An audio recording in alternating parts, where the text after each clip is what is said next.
dadkaanu sugaynay ee runtii cadaalad ka doonayna maaha inaanu leenahay saaxiibada yaatiina noo eexda waxaan leenahay nogula shaqeeya sharciga dalka u yaala kaasa anaga cadaalad noogu filan waxa taagan marka wadada jidka airport-ka la eego ee marka cusub la dhisayo 2,000 oo oramaaba ka shaqeynaya hal qof oo shaqaale Soomaaliland kama shaqeynayo shirkad muwaadina qaatay oo la siiyay qandaraaskaas waxa ay siisayaduna shaqadii dad orama ajaanib ah kuuligii farsamayaqaankii foormaankii injineerkii sarfiinkii saas waa nagu ceeb aqligeena la caaya waxaan leenahay hormuwaadin adna saakada xukuumadayna ummadii dalkan u dhalatay ee farsamadan taqaanay intan iyadu wax u ahayd waxay ka sugaysaa sidii aad u jaayn lahayd ee waxaan loo kala xadin lahaa shaqadaas dhulkan oo bannaan caada raggii boodhka ka afuufay nimankii bilaabay dhisay baarka sare geeyey balaankii raggii toonka iyo bilicda soo saaray bakhaarada arkaysi raggii baanan kaba taagay waa bilaa camal oo laajiga galay bartoodii iyo bulshadaba haddaan laga warhayn waa barkubatal shalay ayaa waxaan isdul taagay laba guri baan shalay isdul taagay waxa weyn labada guri marka qiyaasay dad 40 ku dhow ayaa ka shaqeynaya waxa Soomaali ku hadlaaya hal nin baan arkay 40 kaan waa laba guri labada guri dadka ka shaqeynaya waxa Soomaali ku hadlaaya waxaan isdul taagay hal nin dadkaasi dad ajaaniba oo dabada laga keensaday oo waliba Itoobiya u badan oo kuuligii leh oo nijaarkii leh oo wastaadkii leh oo macnihii shaqo kasta oo nin yaani la qabtale ay halka ka wadiyeen warimaka waxa la marayaa heer macnihii ajaaniba daba qableeyada guriga wax ku karinaysa inay noqotay makaama oramo ama cid kale noqoto heerkaas ay maanta soo gaadhay shaqadii wadankan ayaa noqotay mid ay shaqaalihii wadankan ay hageeldaa kala kulmaan markay xirfadoodii dugsiyadii farsamada iyo meelo kale oo tababar ka qaataan intaba ay waayeen awal ninkeena ka yimaada dabaadiyo marka suuqa soo galo de shaqo heli jiray hodaan inuu galo iyo markaa inuu koori galo labada ugu degdeg badnaa heli jiray imika labadiiba midna ma jiro ajaanib baa dalkii qabtay intaasoo 30 sano waanu qayrinaynay xukuumad walbana waanu ku qayraynay laakiin sidii aanu doonaynay ma loo shaqeyn shaqaaluhuna iyagoo gaajaysan ayay u adkaysteen inay nabadgelyada dalkooda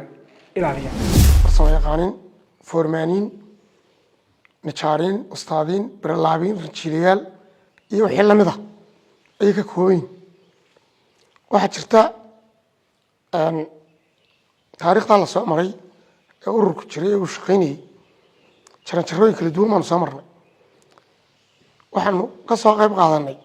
munaasabadaha qaranka 16 May maalinta qaranka 1 May maalinta shaqaalaha adduunka iyo wixii la mid ah munaasabadaha qaranka ayaan siyaabo kala duwan uga soo qayb qaadanay waxaan muddada dheer ka mid ahayn ururada bulshada ee ka jira Jamhuuriyadda Soomaaliland waan isleeyahay kuwa ugu facaweyn ama ugu bulshada badan ayuu ka mid yahay ururka Tawakkal maanta waxaan fadhinaa xafiiskii heer qaran ee ururka shaqaalaha dhismaha waxaan ku dhiiri gelinayaa bulshada shaqaalaha shaqaalaweynaha Soomaaliland iyo kuwa caasimadda inay sameeyaan xoogooga mideeyaan oo meel kasta oo xafiis shaqaalo uu ka furan yahay iska diiwaan geliyaan meelaha aanay ka furayna laga furo heer degmo heer gobol waan xoogeena aynu midayno inagu waxaan hadda isku filan xoogsato muruq maala oo xalaal cuna waxa oo baahidooda kafeeya qodob waxa leeyahay madaxweynaha qodobna waxa leeyahay qodob magareeshika qodobna waxa leeyahay shirkadahan ganacsiga ee dhiska bilaabay marka hore waxaan salaamayaa saxaafadda Mr. Ahmed Seeko mar labaad waxaan salaamayaa dhammaan shaqaalaha dhismaha halkan isugu yimi dhammaantood ka kooban wixii awaaxihii oo dhan iyo madaxdii sare dhammaan waan salaamayaa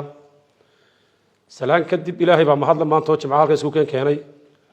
kulankeennan barakaysan oo maalin jimco ah oo ay ku jirto maalin khayr badan ku jiro marka hore waxaan inoo rajeynayaa in ilaahay saacatul ijaabada ilaahay nala kulmiyo waa shirkeennan jaraa'id oo daaran isbeddelkii ka dhacay dalka oo runtii aynu yaro dib dhacnay laakiin maanta ilaahay qadaray inuu halkan maanta inooga qabsoomo waxaynu runtii halkan ka jeedin doonaa arrimo badan oo ku saabsan isbeddelka dhacay ee dalka ka dhacay runtii maanta aynu aadka inta badan sugaynay iyo waayaheena badan ee aynu badan qarsanaynay ee runtii aynu la sugaynay inaynu u sharaxno ama aynu la sugno dowladda cusub ee dhalan doonta kolley rag badan baa ka hadli doona anigu maanta waxaan halkan maanta igaga aadan inaan horta marka hore hambaliyeeyo dowladda cusub ee dhalatay madaxweyneheyga cabdiraxmaan maxamed cabdilaahi iyo ku-xigeenka maxamed cali aw cabdi waxaan leeyahay xilkaa laydiin igmaday ee ummadda idin doontay allah idinku asturo marka koowaad marka labaad waxaanu leenahay allah idinka dhigo kuwii ummaddani sugaysay ee ku kaca ama oofiya cadaaladda badan ee la sugayey runtii allah idinka yeelo mar labaad ducadaa kadib waan hambalyeynaynaa waxaan ku hambalyeynayaa igmashada uu inoo soo dooray golaha wasiirada ah ee runtii tay ahaan iyo tir ahaanba dalku aada loogu qancay ee run ahaantii ururka shaqaalaha dhismaha somalilan tawakalna uu runtii ka dhex arkay saaxiibo badan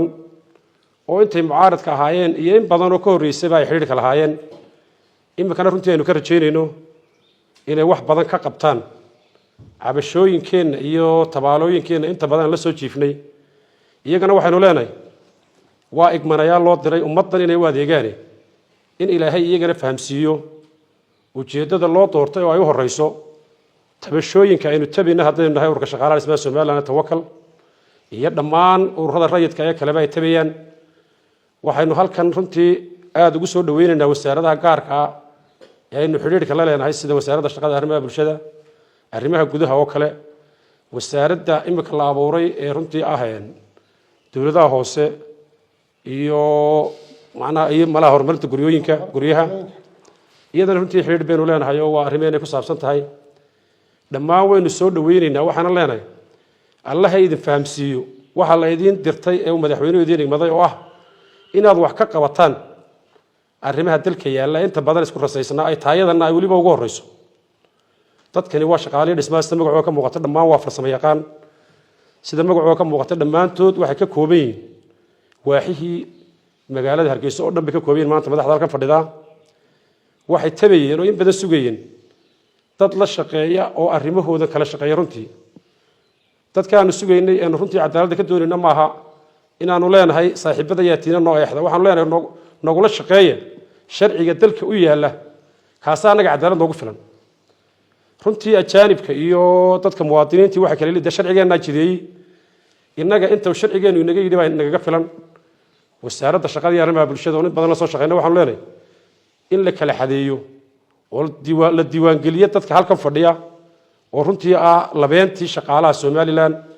oo dhammaan ku filan waxa dhismo laga qabanayo oo dhan ma taalla baahi loogu yeedho ajaanib waa in la kala jiheeyaa oo runtii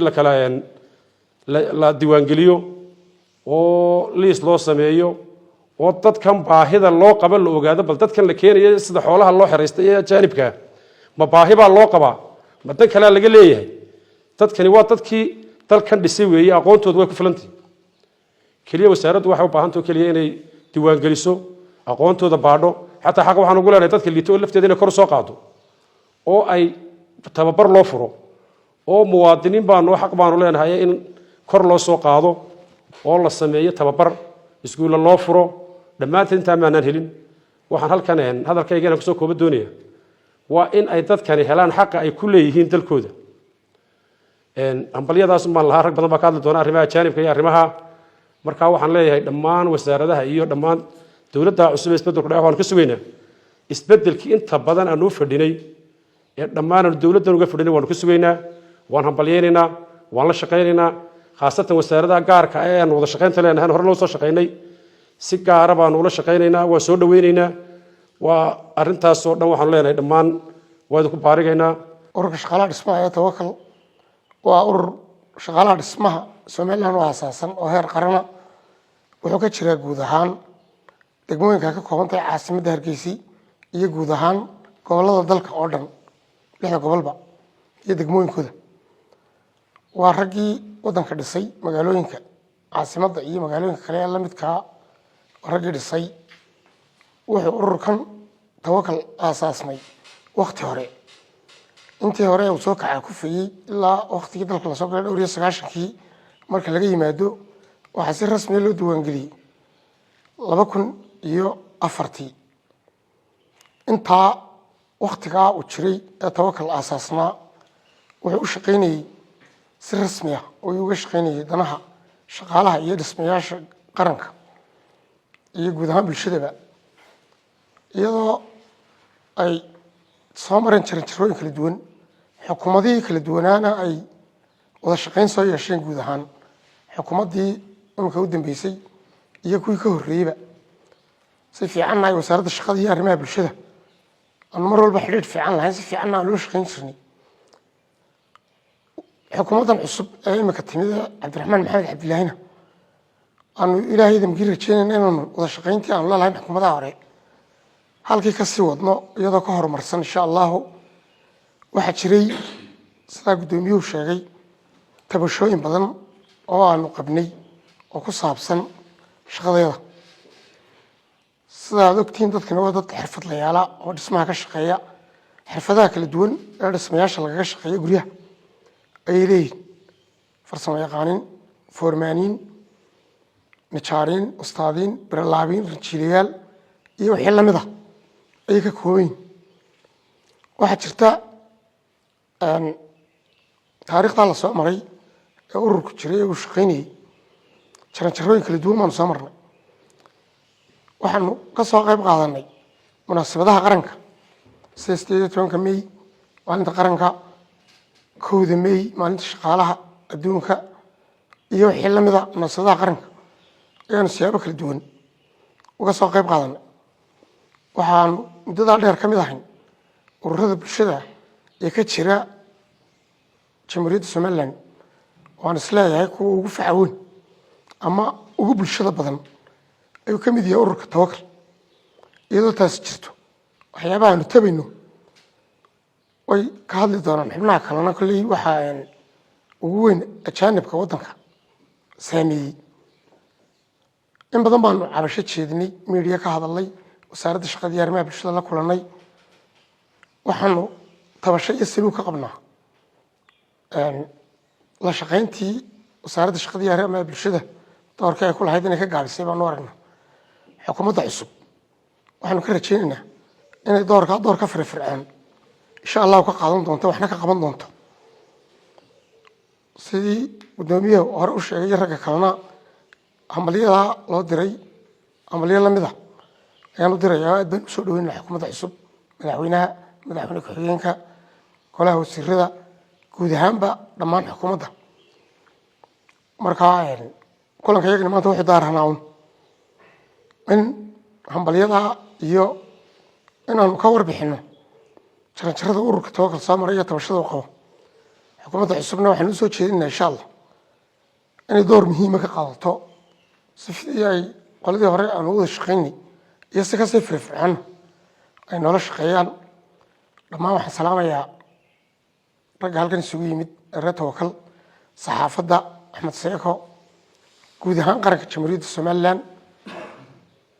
xukuumadda iyo golayaasha qaranka iyo dhammaan qaybaha bulshada salaam baan halkan uga jeedinayaa kulankaygan maanta bashirka jareedkan sida guddoomiyuhu sheegay wuxuu daaran yahay hambalyo iyo xogwaran iyo isxusuusin tabashadaydii ahayd ajaanibka waxaanu u sheegaynaa dhammaan loo shaqeeyaasha amba shirkadaha aanu la soo shaqeyno aan lana shaqeyno in ajaanibka imanka intan dambe ay shirkaduhu dalbanayaan ama dadka loo shaqeeyaashu dalbanayaan wixii naga aqoon liita aanaan aqoontoodu aanaan xirfadoodu naga sareyso kuma diidanin inay keenaan mise in sidii geeli seelada la keeni jiray lagu jebin jiray xoolaha ee dadka dilaaliintu wadan jiray in dadkii shaqaalaha lagu dhabar jabiyo dadka ajaanibka aad baan uga xunnay xukuumadda wax badan baan uga hadalnay xukuumadda maanta jirta markay mucaaradka ahayd anagoo kula garab taagnayn inay ku soo baxdo uguna ducaynaynay waxaan u dhiibnay tabashadeedii oo dhan sida wasiirka madaxtooyada wasiirka cadaaladda iyo wasiiro kaloo badan aan kala kulannay tabashadii aan ka tabanaynay ajaanibku inaynayna ilaaweynayahay halkii tabashadayadii wax laga qabto sidaa guddoomiyuhu sheegana shaqaalaha ajaanibka iyo shaqaalaha muwaadiniinta la kala xadiyo imanka masalan waxa taagan imanka marka wadada jidka airportka la eego ee imanka cusub la dhisayo 2,000 oo oromaa baa ka shaqeynaya hal qof oo shaqaale Soomaaliland kama shaqeynayo shirkad muwaadina qaatay oo la siiyay qandaraaskaas waxa ay siisayaduna shaqadii dad oromaa ajaanib ah kuuligii farsamayaqaankii foormaankii injineerkii sarfiinkii saas waa nagu ceeb caqligeena lacaaya waxaan leenahay war muwaadin adna sidaa ka dah xukuumadayna ummadii dalkan u dhalatay ee farsamadan taqaanay intan iyadu wax u ahayd waxay kaa sugaysaa sidii aad u jahayn lahayd ee waxaan loogu kala xadin lahaa shaqadaas guddida qandaraasyada qaranka waxaan leenahay markaa shaqada bixinaysaan in shuruudaha noogu dartaan in shaqaalaha muwaadiniinta cidaan hayn wixii ay garanayaan inaan la siin taasaan kusoo gabagabayn lahaa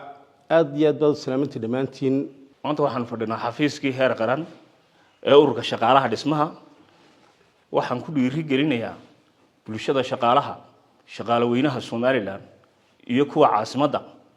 in ay sameeyaan xoogooga mideeyaan oo meel kasta oo xafiis shaqaalo uu ka furan yahay iska diiwaan geliyaan meelaha aanay ka furayna laga furo heer degmo heer gobol wayn xoogeena aynu midayno inagu waxaan hadda isku filanno xoogsato muruq maala oo xalaal cuna waxa oo baahidooda kafeeya tusaale ahaan xubinta inaga dhaawacanta waxa inaga ayaa kafaalo qaadno haddii uu meel ka soo dhaco haddii dhib kala gaadho inaga kafaalo qaadna lacag isku dara ilaa heer dibadeed dhakhtar dibadeed gaarsiina walxamdulillah waxa loo baahan yahay kaliya oo hadalka ku soo ururinaya inaynu xoogeena aqoonteena midayno oo dardaaran dhammaan waxaan filayaa in taasi la wada qaadan doono oo aynu la socono hayaanka oo ayna noqonin baashan loo dibadeeda ee libaaxu qaar badin u baacsada markay ku soo wada jeestaan oo dib uga istaago taa kama caqliidana waa inaynu xoogeena midana aqoonteena midayno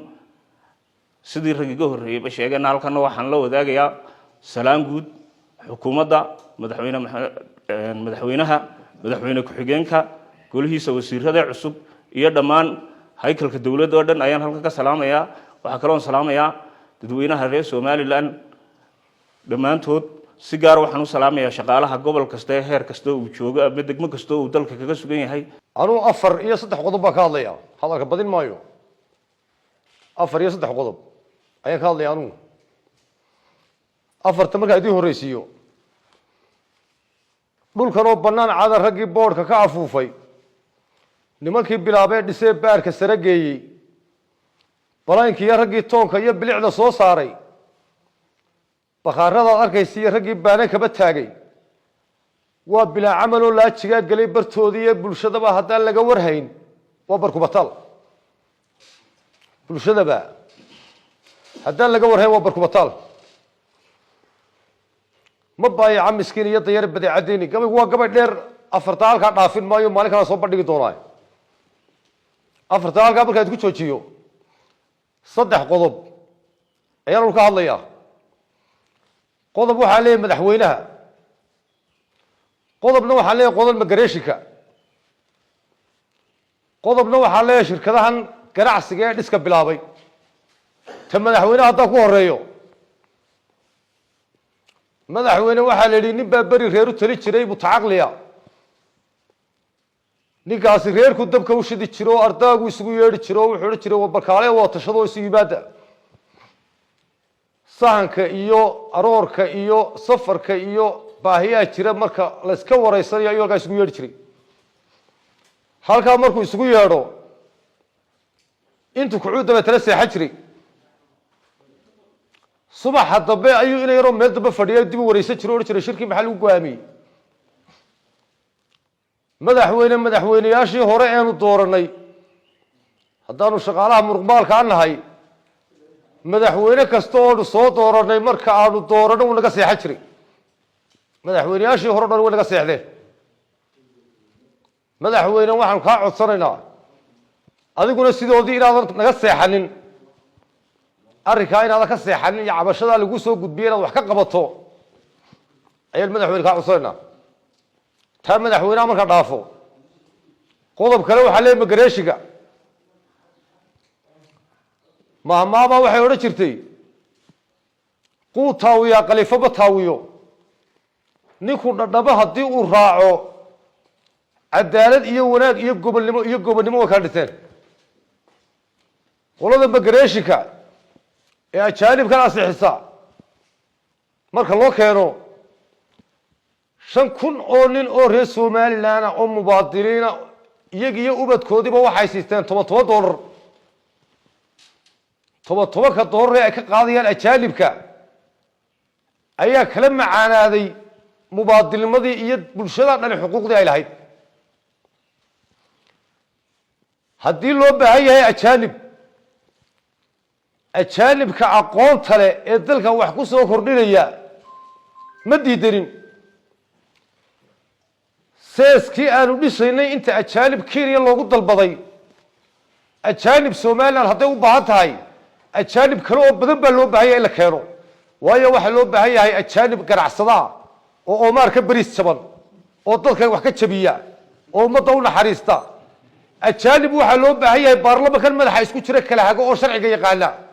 oo ummadda jadwal u sameeya ajaanib waxaa loo baahan yahay wasiiro oo ummadda wax u qabta ajaanib badan baa madaxweyne loo baahan yahay haddii ajaanib loo baahan yahay ajaanibku maseeskii kuuligu dhisaya buu kusoo afgoay qodob magareeshigana intaasaan leeyahay qodobna waxaan leeyahay shirkadaha ganacsatada ahee somalilan ee dhiska bilaabay ninba waxaa leeyahy berked buu lahaa jiray uu ka cabo baloodhna wuu lahaa jiray guri uu galana wuu lahaa jiray ninba utu sheegtay baloorkiibuu ku qabsaday baloorkiibuu ka qaaday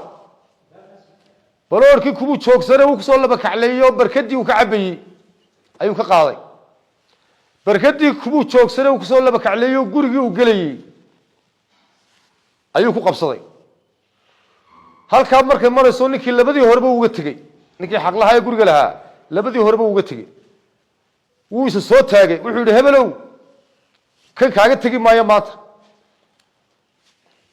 cumaamadii iyo koofiyaddii iyo shaarkiiba waad igala baxday buui surwaalkii iyo garankiina waad la baxday war shoortigii baad maanta igu haystaa ma shoortigaan kaaga tegaa buu kuuri kaaga tegi maayo buuri kan maanta shirkadaha ganacsatada ee somalilan ee dhiska bilaabay ajaanibka wataa shaqaalihii somalilandarka ahaa ee dhiska shoortigii bay isku haystaan maanta shoortigii ayay isku haystaan shoortigii bay isku haystaan waxaanay marayaan nin somalilandari kama shaqayn karo ajaanibka iyagaa u doortay kenya iyo gafur cuusta hadalka badin maayo halkaasaan ka baxaya assalaamu calaykum waraxmatullahi barakatu waxa weeye cabashadeennu waa mid ballaaran midaynu halkan kusoo koobi karra maaha aad bay u ballaaran tahay haddaynu nahay shaqaalaha dhismaha macnihii jamhuuriyadda somalilan ee weliba xoogsatada xooggimaalka ah ee ka kala tirsan degmooyinka ay ka kooban tahay jamhuuriyadda somalilan siiba magaalada hargeysa waxa weeyaan cabashadeennu haddaan soo qaato yacni qaybo ka mid a shalay ayaa waxaan isdul taagay 2 guri baan shalay isdul taagay waxa weeyaan labadaa guri marka qiyaasay dad 40 ku dhow ayaa ka shaqaynaya waxa Soomaali ku hadlaya hal nin baan arkay 40 kaan waa laba guri labadaa guri dadka ka shaqaynaya wax af soomaali ku hadlaya waxaan isdul taagay hal nin dadkaasi dad ajaaniba oo dabadda laga keensaday oo weliba Itoobiya u badan oo kuuligii leh oo nijaarkii leh oo wastaadkii leh oo macnihii shaqo kasta oo nin yacni la qabtale ayay halkaa ka wadeen warimaka waxay la marayaa heer macnihii ajaaniba dabaqableeyada guriga wax ku karinaysa inay noqotay makaama oromo ama cid kale noqoto heerkaas ay maanta soo gaadho macni waxa weeyaan cabashadeenu waxa ay isugu timid imanka qulaan qulshaha ayay taagantay xukuumadan cusub ee maanta ilaahay xilka u dhiibay ee maanta ilaahay waqtigan soo gaarsiiyay waxaynu leenahay maanta waxay xaaladdu taagan tahay aad iyo aad meel maanta loogu foojignaado oo dadkii ajaanibka ahaa wix allayaal wixii farsamo ahaa oo dhan ay la wareegeen ilaa kuuligii kolka waxa weeyaan shaqadeennii halkaasay maraysaa waxa weeyaan kolka waxa la doonayaa dee inay xukuumaddu cabashadeenna hoos u eegto inay xukuumaddu cabashadeenna hoos u eegto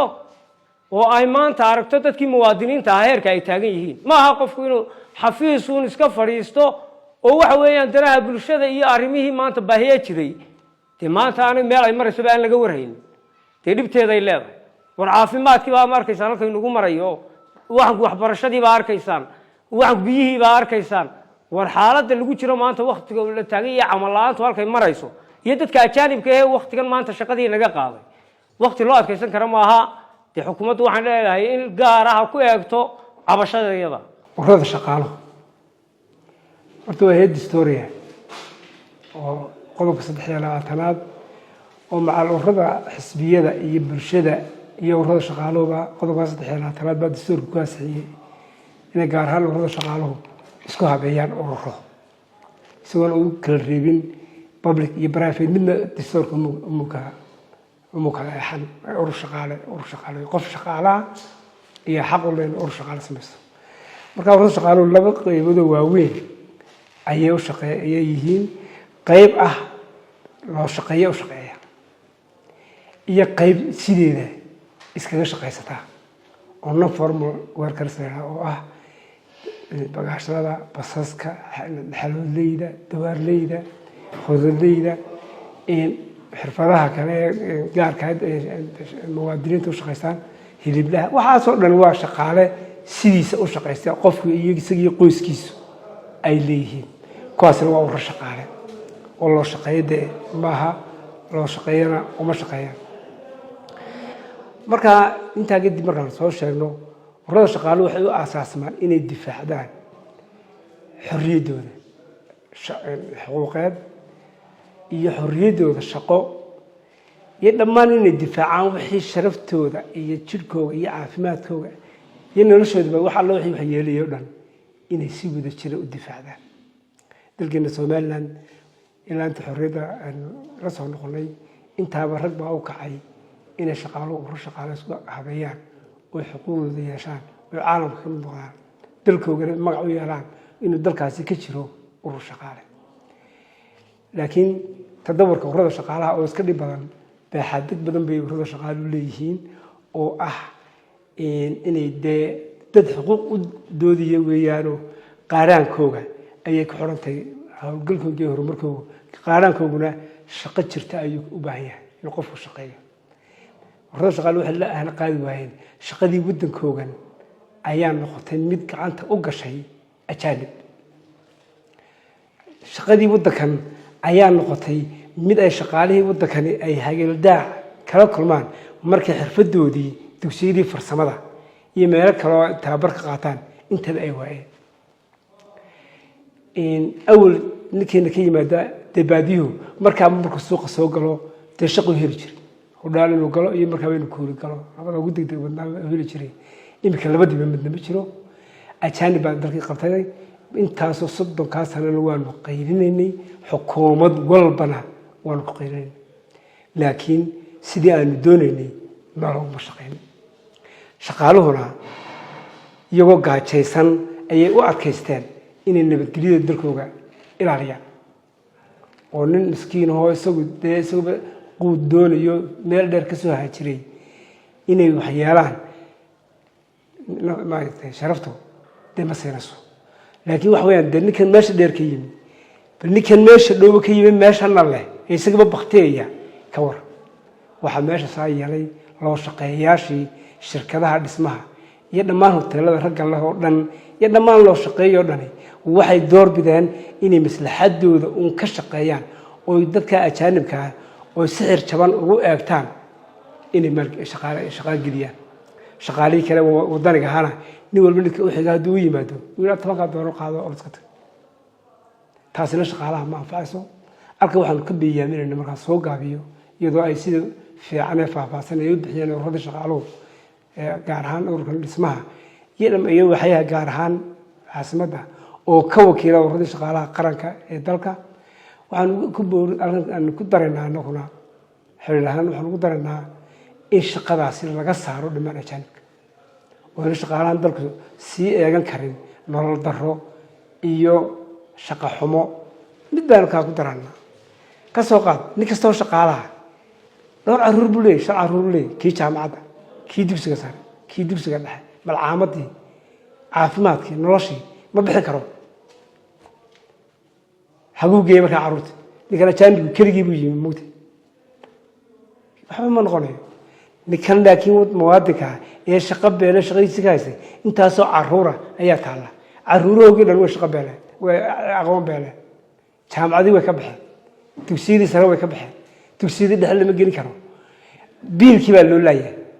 caruurtaasoo dhan dibadday wada yaallaan caruurtaas marka dambe maxay samaynayaan dee maafiyada ku biiraya argagixisada waxa ku biiraya wax walba way ku biirayaan xabaha ka goyn ereyga xabaha ka goyn waxay ku biirayaan wax alla wax kasta oo xun bay caruurtaas ku biirayaan yaa inoo sababa waxa weeyaan waxaan leenahay in la badbaadiyo shaqaalii waddanka waxaan cod dheer ugu leenahay hana la badbaadiyo shaqadii waddankan hana loo gaar yeelo ta muwaadinka wixii aan qaban karayno waa in shaqaalu qabtaan wixii aan qaban karayna waa inaan la soo weydiiyaan oo injineeradii baa jooga oo waxaa jooga qaybii dhakhtaradii dhan baa jooga injineeradii baa jooga macallimiinta jaamacadaha jooga macallimiinta dugsiyada sare oo dhan baa jooga dhismayaashii baa jooga hudheeladii baa jooga nin hawl buu jooga shaqadii lagu dako dee maaha hawl sofistigidii adag inooma taale war waxaan yaree inoo yaalla baan ayaanu qaban karana taanaan qaban karayna ninka qabanaya ajaanibka tafadal ma diidanin anagu ruqsa aanu siino ama wasaaradda shaqada dee siinaysaa anaguna waan joognaayo hanala weydiiyo shaqada ma qaban karaysaa ma qaban karno kulli saraax waanu qaban karana dee annaka alle dadkaygu way joogaan marka waxaan kusoo gebagabeynaya xogeeyaa ereyga siin doono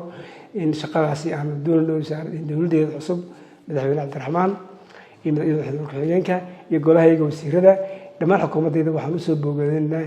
idinkana ilaahay hawsha idiin fududeeyo annaguna waanu nala shaqaynaynaa waxaanu leenahay dalkaygina waxaanu leenahay idinka dhursugaynaa inaad